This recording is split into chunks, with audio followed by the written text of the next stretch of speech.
From a couple of years with my roasting experience, I've learned that depending on different coffee varieties, at altitude, regions, and processing method, coffee needs different charge temperatures and different amount of heat they can handle. Even for one coffee you roast, depending on what kind of characteristic you want to emphasize, you can use, again, different charge temperature and heat applications. When I first got this green coffee for the competition, I roasted 100-gram samples with my sample roaster to see what kind of characteristics this coffee has. From the cupping, I got very bright lemon-like citrus, stone fruit, honey-like sweetness and texture with delicate florality.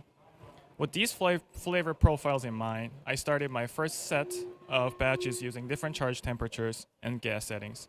When I roast new coffee for the first time, I usually start with two different profiles to see how the green coffee takes heat and react to it. Usually it has low charge temperature with high max gas and high charge temperature with low max gas. With my airflow at 60%, with my batch size at 100 grams and drum speed at 55 RPM as a fixed variables, I had two different charge temperatures to start with, 450 and 480. I usually use 400 and 480 profiles with as of my charge temperature, but considering this coffee's altitude, moisture level, and density, I know that 400 was too low to get a good development out of this without any roasting defect with my roaster. So with 450 charge temperature, I use 70% gas throughout the roast. With this setting, I was able to get very good florality that reminds me of honey, melon-like sweetness, and a fuller body. I really like the florality and the texture from this profile. And the second batch, which was 480 charge temperature, I used 65% gas throughout the roasting.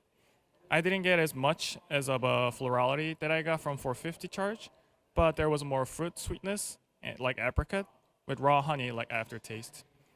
But combination of a high charge temperature and maybe a little too high max gas, I noticed tipping was happening, and with the dirty cup quality and a little astringency.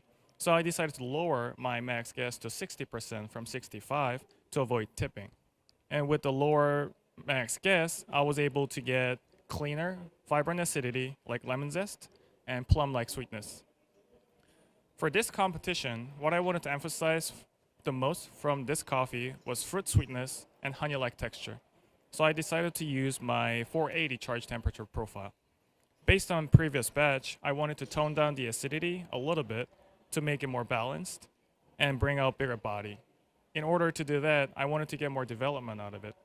But since I learned that higher than 65% gas will cause a tipping, I lower my batch size to 80 grams to apply heat more efficiently without any roast defect.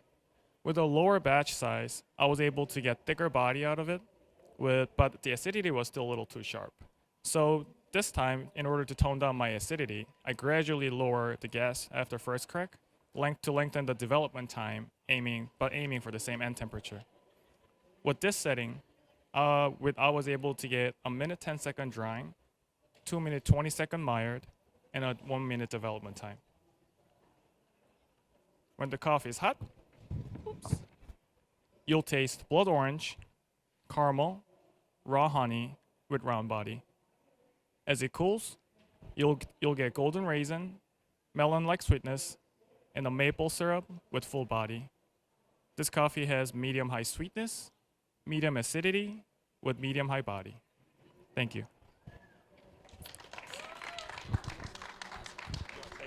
All right.